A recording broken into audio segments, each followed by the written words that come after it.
Hello, good people. Welcome back to yet another video here at your favorite channel of your choice, Saint TV. Uncle Saint is my name. So nasi andina kugara ndega ndakagara na Sawira. Sawira ndidi.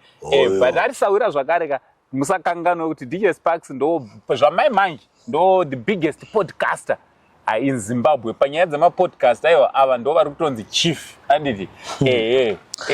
Chief wema podcast. Oyo. Muri sei my father? Mudasese. Mushe muri sei sei. Mwari vari kutichengeta. Mwari vari kuita. Mwari muprofita. Aiwa. Tichengeta. Aiwa mwari vari kutichengeta neMwari vari kutiitira zvavakatipromisa. Tichiri mudumbu. Mudhara.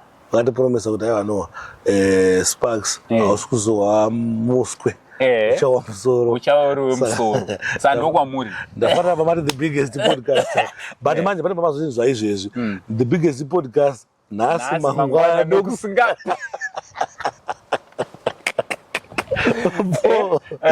Papa, nenda nechisound chaicheka. Ndatomboridza mahutsa. We give thanks. Tatenda Mwari nechipo cheupenyu, tatenda Mwari zvese zvakanaka zvakutiitira.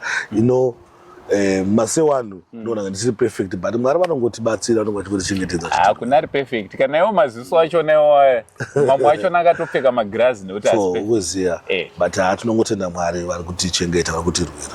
Yeah, so DJ Sparks imima ndimbokudandire zvimwe zvese. Ndokudandire zvine zvichiitika mastreets tisingade kukangana kuti most of these people anditi vari kurira nhasi anditi vari kutonzi ava vari kurira you are one person akacontributa zvakanyanya vanogona vasingade kuzviadmit but you are one person akaadmita zvakanyanya kuti vange vari vanorira some 5 years mashure uko 6 years ago muchatanga kuita chinhu ichi DJ Sparks mimi maitombopusha zvakanyanya maartist muchipusha everyone anditi so nhasi ndati timbotaura zviri kuitika musocial media whatever we're going to say panapa hatisi kutaura zvatiri kutora samwe zviripo pasocial media. Yes, so chekutanga ndoda kuti congratulations ndimi maiphone users. iPhone yakangozotaiwa nguva yakwana obva wakanda iPhone 17. Tatonda kutoita sei manje because tati mu16 ka tafanira tipinda adjects. Sisi yedu tingono iPhone epazasi but we are okay to cruise nicely. Amusopewa pressure. Tipiwe pressure isisi temageto yitsi. Ubona tiri grateful nezvatinazvo.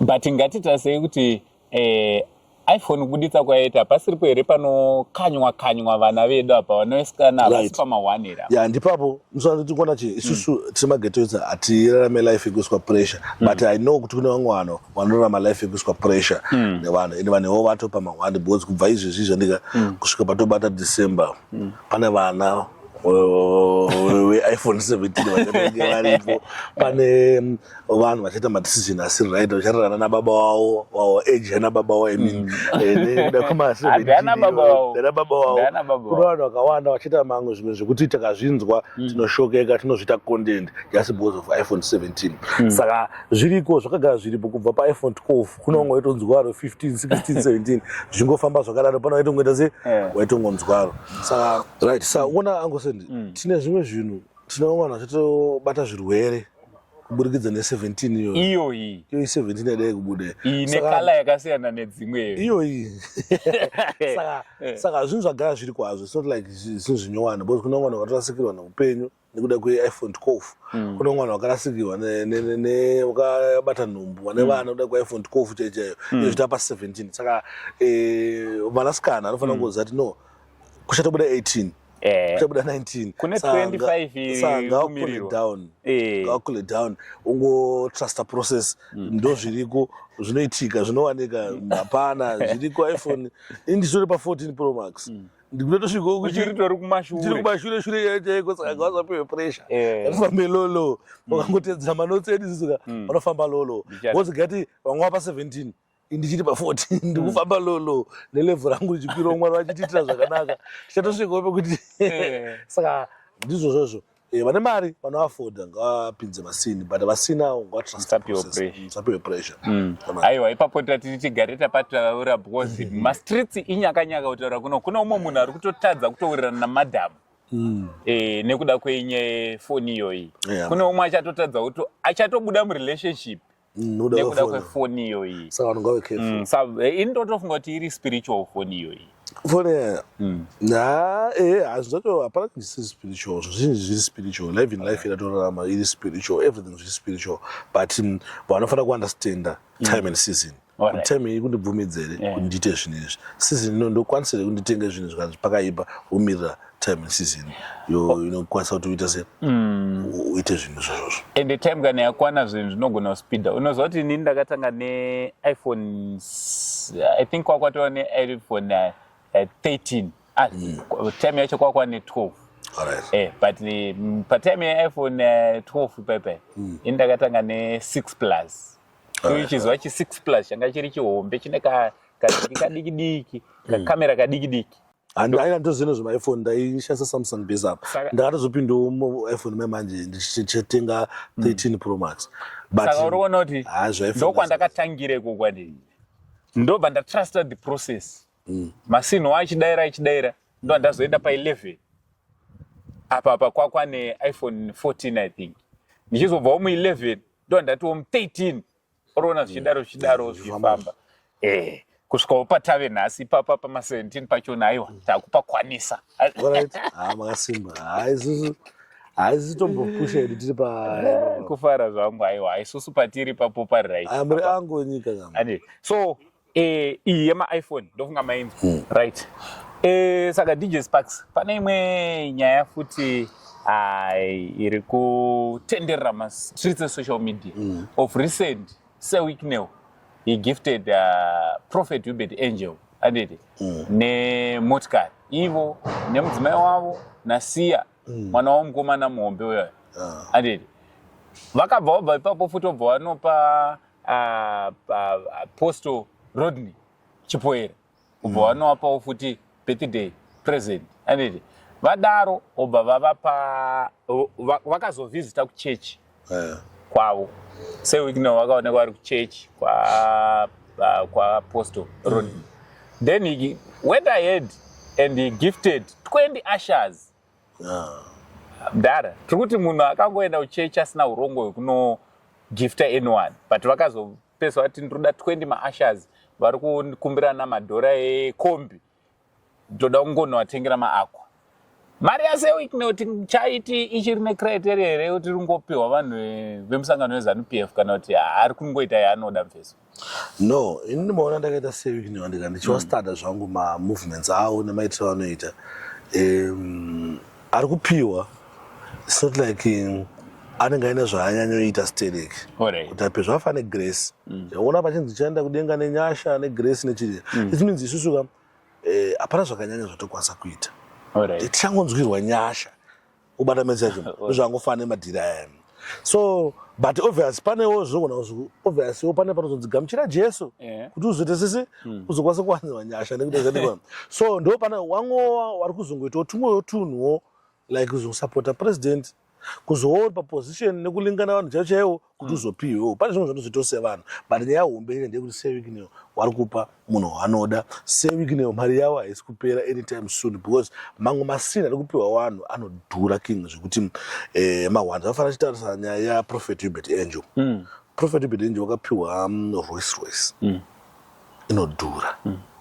Siya bvapiwa Bentley andika, then mother bvapiwa chi pombi yeToyota waiziya latest yacho nayo wabata message. Ende unoyatsona zvisho kuti mari iripo yakatowanda zvekuti paigona kutopiwa mumwe munhu ka chimwe chinhu chihombe chinopfuura izvozvo kana mwedzi chichaona kutoshamisika pota mumwe mari anogona kuzopiwa futi zvimwe zvinhu zvihombe zvakaita sezvakapiwa. But so far Prophet Hubert Angel wapiwa zvinhu zvinoratidza kuti zviya zvine malevels.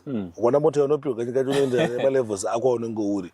So nichitarisa Prophet Hubert Angel ndinoti vane rimwe level ravainaro ravapiwa ravatoiswa because Seweek now ngapa nje anoziya level kuti uyu neinfluence yake nelevel rake nepower rake anodeserve chinhu chakadaiwo akwa chakadaiwo kana nezvaaita andiserve zvakadaiwo. Saka pana Prophet Hubert Angel ndakaona kuti no, Prophet Hubert Angel ndimajor so sure. Alright, vakabva vanatsoratidza kutoti ende chimwe chinje Prophet Hubert Angel kana ivo vakabva vataura vakati aiwa inini chauchandiitira ndofunga aida kuti waitira in secret but ndakavanza vachitaura vachiti aiwa ukada undipa chinhu unofana kuchiannounce I think aida kuvapa ameno mafungiro wangu anenge aida kuvapa zvisina vanhu vanoziva zvakavanzika ndokusiyana kwandiri kuona seunge kwaitisa Prophet Hubert Angel nevamwe ameno unozviona sei ipapo? Ndoona hangu kuti anoona varume ava vahombe. Pane dzimwe nyaya dzekutoti unoyatsoona kuti hava paita dzinyaya dzikaidzi dzadzeva big boys dzanyaya hombe. Zvafana nyaya yakaitwa naScott yekuda pa Prophet 1 million pa birthday present. Zvinongoreva level nani na prophet. Kuti prophet anenge level rikumberi. Kubata message. Alright. Zvavara angosendi papa ndakupa mari transport papa. Nditoziya ndikupa 5 here, ndikupa 10 here, ndikupa $1 here waisiya. Ndakatoda una mota ndachoda kupa 3 kana 2. Kuti ujambire kombi ndakaona kuti une rapt nona kupoka na 25 sa papa nyengo ripo ndiye ma levels papa. Ngozati ma levels plus aseviki ne mari yawaipiri mndana. Yakawandisa. Mari aseviki naipiri. Yakawandisa. Aiwa ainda ambofunga kuti no manje ndingwazisiya nazo maybe wada ngo appreciate noka batsira mukuru kukambera but ndikuona kuti mari yaipiri. Zvokuti nyango tokona ngatori pa list. Jangu na nyasha. Wangu wani nyasha dzako chete na Mwari. Wakutongo unoona kusangana nevachena. Zvakatoita wakati but unogona asisi zvekuti unofana kubva watotarisira. Bo zvinopesa kuwenga munhu asina kukutadzira. Mukuona my father. Ndoda kuza kuna kana katowenga seviki nozvi just because vatadza kupiwa. But unongwa kuwenga munhu asina kukutadzira. Saka ndozvongoti kana chingwasangana nazvo, wasangana nemachena. Utoro machena upreza Mwari. Anogona message. Plus unozoti vamwe vanogona wakatomuvenga zvakanyanya nenyaya yekutoti anotozototi inini sofaka handina zvandiri kuita kuti ndipiwe kuti ndionekwewo kuti ndizosvika pakupuwa. Plus ukuona chinhu munhu akachikupa chakonzi kupa vanokupa kana chida. Saka ndikuona vangwana vazhinji nevamwe makomenzi zvakuita sekuti vangwana vakuti uvengawo munhu asina kuvatadzira just because haana kupiwa kana akanyanyotarisira sterling akadisappointwa. No, ndizvo nyasha zvezvo. Chagaita Asha iwo ati Asha muchechi mwemandika angopiwa akwa just because aiseva Mwari. Amboteya kuti pamwe maybe ndaka Asha ndichazoinvite kwa seviki leo ndozopiwa. Saka kuona zvacho asizvo zvekuti waiziya nezvokungogara zvingoonawo uchita basa rako ita sekana Mwari vangokuloketawo through seviki leo. Mwari vangokuti piwawo ndo pane vamwe havo vanodeserva sikutaura kwake kuti deserve because wakaita so like na towers kuti vanongoita zvimwe zvavanenge vachizoitawo kuti vazokwanisa kupiwawo but noti kuti vanofana kupiwa itsitsi kati kungozopiwawo kungoti no nezvaari kuita zvinenge ndimuappreciate kuona zvafana kubhadharwa nekuappreciate zvinhu zvakasiyana. Saka papa anaseviki unenge achingozongoappreciate munhu wanoda. Saka ndozvongoti kana usangana nazvo we praise God. Kana uchinge usina kusangana nazvo usavenge munhu. Ramba uchingorumba. Because haana chakakutadzira. Haana chakakuowa anything. Waiziya? Yoita zvokuita Mwari anongosanganisa nezvinhu. Unasatopiwa naseviki neyo. Otopiwa nemumwe munhu. Kana DJ Sparks. Kana pamwe ndinichazopiwa mumwe kana ndinichazopiwa kana tongotiwo pa Saint TV papa Saint TV handipandori nevanhu vatova malendo. Saka inyaya dzekuti haisi nyaya yekuti munhu ngoadhipise. Ngoatocelebrate apiwa. At least pana ari kutombopiwa. Pana apiwa. Anatopiwa ngaticelebrate hazvo apinda nemachena. Waziya? Munhu ndakuti wafana pakapiwa na DJ Towers bebe. Kana pakapiwa mageto is. Nawamwe varombo ndotozoti vamwe varombo kati 5 down. You understand? Saka wanofana kucelebrate zvozviya. Then tichitenda Mwari. Mbazvo zvichitoenda mberi. Nekugutsikana zvatinazvo. Pamwe tofana kugutsikana zvatinazvo. Zvatinazvo. It's okay. But obviously musafana kugita. Ndangona achiti pastor ningo isafana kutora. Mana. Ngarambe gift. It's a gift. Iwe. kufana kutora masini shamba angakupa nemoyo wake wese pama nokupa chinhu asingafari chinjikana cheke kana 50,000 asingafari hapana angatokupa nemoyo wese anofana ngorisiva. All right, DJ Sparks ndoda kuti pese nenyaya ku-Cup Clash ndoiziva kuti yave outdated zvaiyaye kare, but why I'm going to bring this topic ku-Cup Clash handiti yekugomba inyaya yekuti imimi one person akapusha chinhu chiya zvandotoziya DJ Sparks maenda kuredhiyo manheru muchinopusha chinhu chiya of course makabatana naProphet kuda kwashe Jose naundara Chipazi. Yes, because Chipazi ndiye munhu wacho atingamusiye kunze because naye akati no handisida kupatana nemi isu hapana zvataikwanisa kuita ndisati kulonga Cup Clash. Understand, but trip apo ndoti makorokoto kune vakawina mastands akapiwa naProphet kuda kwashe Jose. zvaufana nyaya yati kuti yaProphet yemastand yam vanhu vakatanga kurova mangoma kudhara vasina vamboziva kuti chipechazouya yaProphet kuda vazita sei, but nyasha kana dzakuloketa nongosvika unoona stand ndetofara Dr. Tagwirei vakuwakira mufana yaya imba ubatamedza cho kuti pastand yakapiwa iyoyo pakutowakwa saka nyasha dzadzira baba zvokupiwa inyasha it's grace zvakafanira kupiwa mweya wekufema watopiwa naMwari. Hapana zvatinotaita kuti tipiwe, vanofanira kuunderstand ipapo. But Prophet kuda manje ane message yavainayo yakuti say no to drugs, say yes to Jesus. Wakapinda paya in a way yekuda kutraya kuti mageto yose asawe involved munyaya dzemadrugs. Iti nyaya dzemadrugs inyaya inosirisa, inyaya inorwadza because tinaona vakawanda vataiziva vamwe ne potential rasikirwa neupenyu, vakarasikirwa nemafutures avo nemota dzavo neimba dzavo just because vari mumadrugs. Saka Prophet wakuti say no to drugs. Tiri papo zvakare ndakadiscover kana kuti ndakaita research yangu ndikanzwa kuti 65% yevanhu vari kurwara nepfungwa kutaura kunoko 65% yakakonzereswa nemadrugs.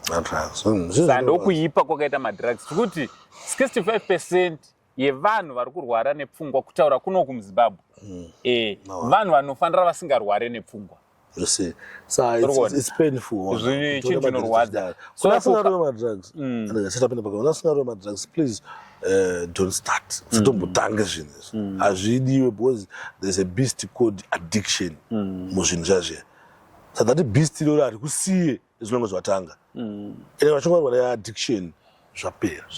Zvaendwa uchakwanise kuti uswere usina kurwa zvinhu zvazviya wakabata kamari, the first thing jotanga kufunga kuita kutora mari iyoyo woisa kuchi madrugs. Saka vasati vatanga please ngavasatombotanga zvavo ngavanzo nezvi ndakambodhakwa king ndatomboputa mbanje zvekutodaro ndito involved munyaya dzemadrugs ndichitofamba navanhu vangu vari involved munyaya dzemadrugs. Pane pamwe pacho pataita mamwe mamoves tinozvona kuti tinge tiri panapa nhasi taitochengetwa naMwari. I remember this day tichibva kushona Squander makutotora imwe nyaya yemudhara matomboroamba njere inini baba ndatomboroamba nje siribo ndakudza imwe nyaya yakaitika tichibva kushow ndinedriver ndakaloka ndakakotsira so ndakatakafambira kusaidu mfana akari paside pangu apa anga kasvinira achimona mbanje kuti aikona kunosanganiswa neimwe mota yauya so uya achisunga mbanje asi kuzviona ino vacho ndakarohwa nadzo mbanje handisi kudziona.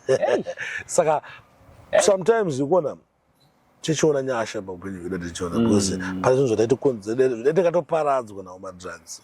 Saka zvinhu zvekuti takatowanirwa nyasha kunge tikasiya zvinhu. Saka pada nyasha vabereki vana vari into drugs vanofanira kunamatira vana vavo because obviously Satani anoona pekunobatira futi napo waiziya. Saka takabviswa Satani tosata kudhira nemunhu aega zvanaka futi baba dzimwe nharo nemadrugs ka ndinoziva kuti pane mweya tsvina.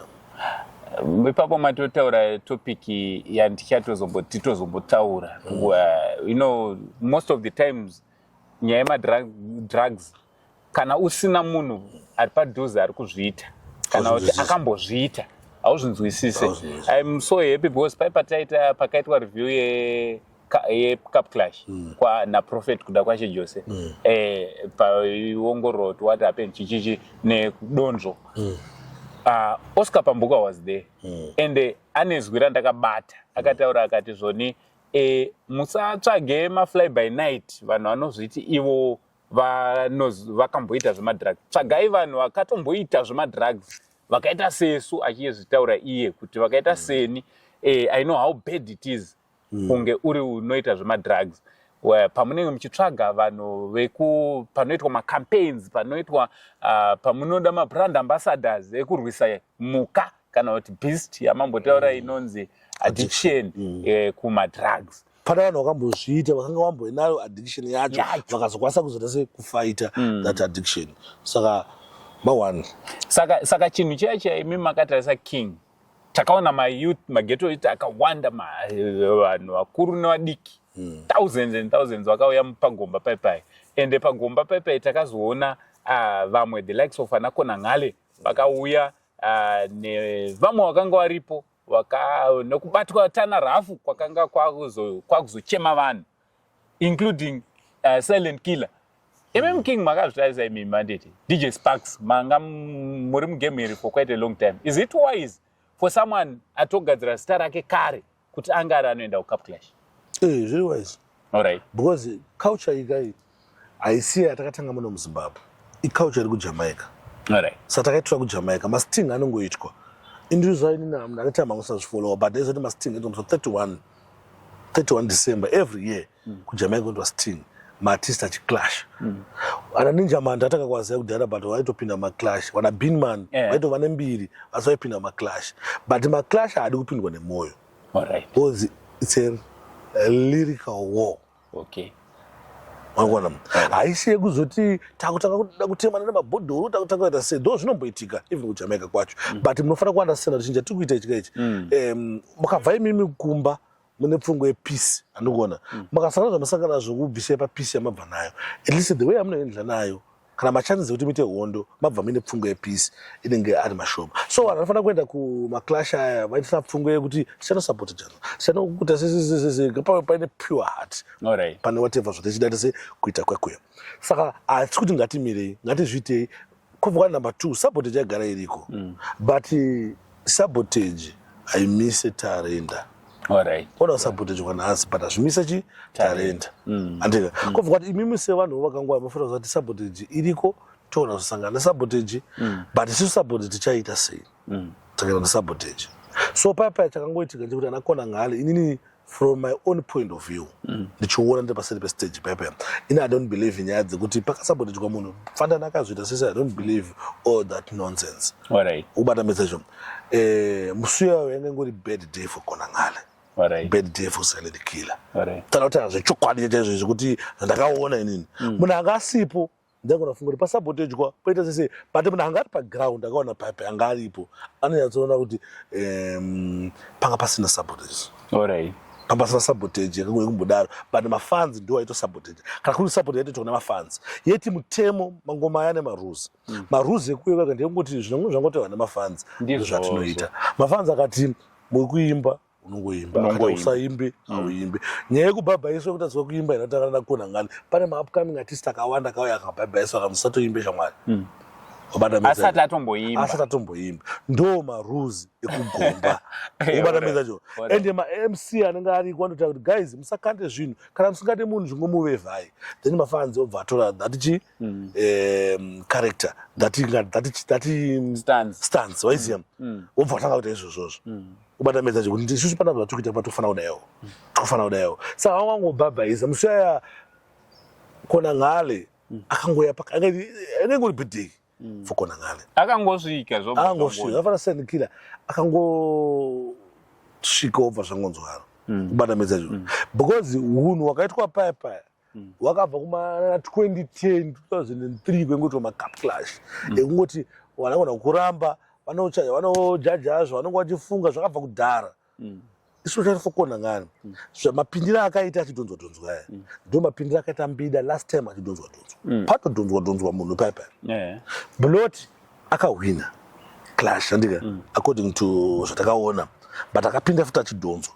Saka zvekudonzwa zvazviyaka excuse yekuti isusu atiri paground atiteerere nyaya dzakadaro. Wangu wasipo anogara kwana Murehwa uko ana Bulawayo UK ndo varenda mukomenzeka vachiti Joshua pakasabotage kwemunhu. But onanga vari kuti alright vanhu maybe they are taking it pakuti vakazoona DJ Spandan achitaura zvaitaura kuna Fidel. Anditi Fidel ibva ipapo anditi. And then he said all those words. I'm sure you were there. You know, Fidel. So pasiripo here pari kubatira vanhu kuti aiwa saka iye Fantan uyu ndiye anogona ane problem ane zvaakazoita muchaunga. Zvafana maita ndaFidel manoziva Fidel yajaye. Andofinwa vanhu deka zvakaitwa kunzibva pastage yaye. Pasemusho ipapo Fidel avana munhu akadhonza bhurugwa so akadhonza amukanda uku.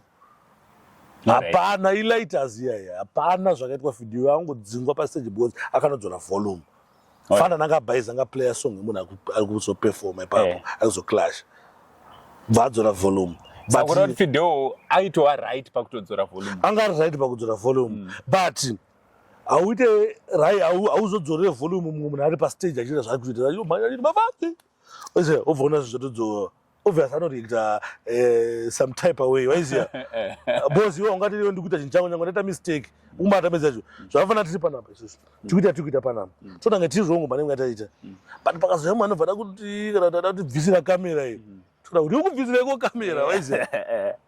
Asa kutanga right pangatana zvinhu zviri wrong. But uzosvika chikunosimudza kamera manje. Aiwa topesana waiziya. Saka ingori miscommunication yangu itika paipa. Malaita zvoitika kumangoma kuitwa zviri wese. Ina ndi kumangoma ini shamwari. Kune zvinhu zvakawanda zvoitika kumangoma chamoma inotemwa nebhodhoro sha. Kutokuwara. You still remember kwandunge yuti pakakandwa bhodhoro ramarura nemvura mda. Anditi weti kaditi chi. Zvokuti akabata munhu akona kutodonha kashoka munhu akafa. Ubata mezacho. Ende munhu akakanda chona anga sitori mukati futi rakabva nepajuro saka zvinhu zvekuti zvinoitika mangoma but yaya ilighters here Fandan andachakasupported Germany makone mimi munokundwa just because Fandan akamira apa masketch aya Germany kuJamaica kunorwa maclash aya babaka vanhu vakazara stage clash aya gara ida ina confusion yangu kuJamaica muona kuna va stage yakaita kuzara ne vanhu vakawanda zvoti malaita sha iwe Binman pakaanza katero pakapinda sha achida kukashana Movado wakasvika vari crew stage wakatoizadza pangosepa kuti wakomana perform chete uku yakayane yake crew saka zvinowanika is there kumangoma utozviziva itagara zviri kusupport imise talenda saka tiri kuti kumangoma usatarisire kuida kuzorespect usauye uchifunga kuti give uchifunga kuti ndiwe uri unogona kusabotage uchida kuya zoperform watopiwa mari yako namudhara chipa zotokupa 2000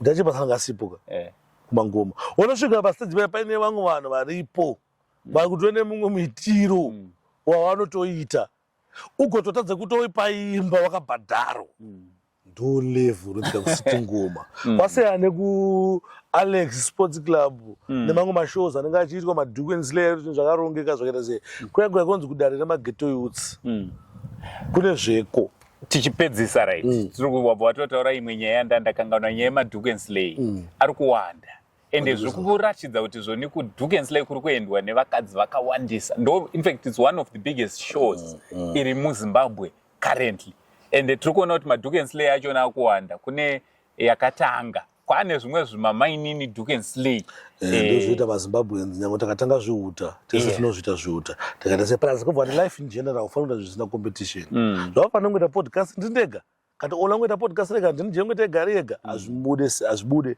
maZimbabwe atikupei kwatikusiyei muchidaro tinouya toitawo saka tinozokusiyanisai maitiro kubata medzacho maitiro but anotouya iwo vaona kuti angosigned light otanga kuti achida kutaya kutiza nhamo vanhu vanonge vachida kutiza nhamo mefa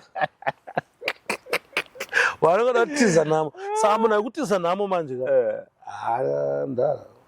anonetsa kana kumisa hamisi munhu akutiza nhamo andoti zvina nhamo kana izvo mukutaura imi ndimboita izvo zvamukuti asi mwana wangu wakadya wakaguta taura henyu asi taura henyu saka ndozvinongoitika hazviriko it's there.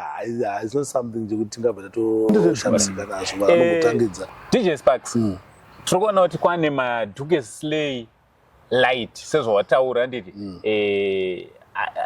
Chinhu chacha uruona chiri chinhu chichamira anytime soon here kana kuti takufana kutongozvigamuchira kuti madzimai edu kana kune Duke Slay tofana kutongomaperekedza vonopinda muDuke Slay.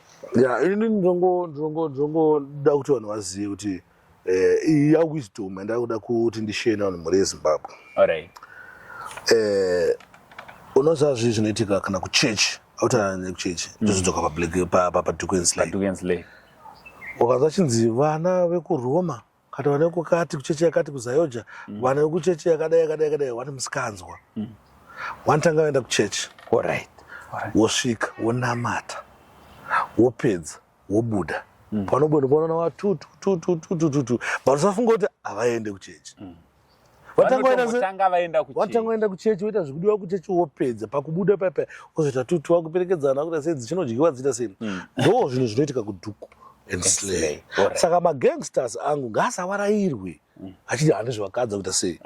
Iwe make sure kuti vanosiya bhibhi rako rafara panobuda paipa vanotora bhibhi rako wouya naro padeni because panguva inodyiwa hakusi kuti hamusi muDuke and Slay. Alright. Pa 1 hour zvapera 1 hour pazvongopera ipapapo ndo panodyiwa vanhu ende nyere inenge ine vanhu vekuDuke and baba vakadzi vanobva kweko vane nyere handizive kuti inyaya yehwawa vanenge vanwa here.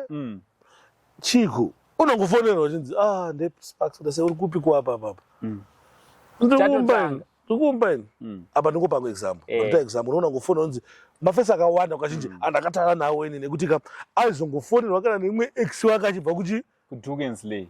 Wabata messagewo akunongofonerwa kana nemumwe munhu achikonzi kuti sei uri kupi kuapa because ndida transport.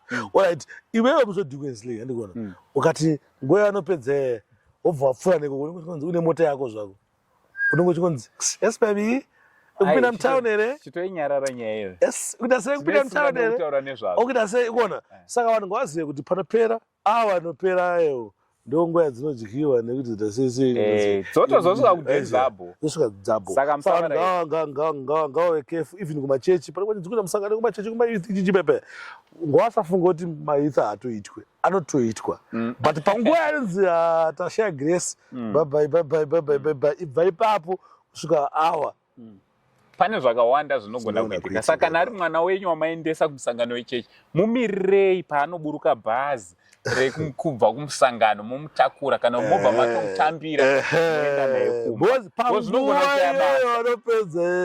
ndomweya dzinobva dzachekwa.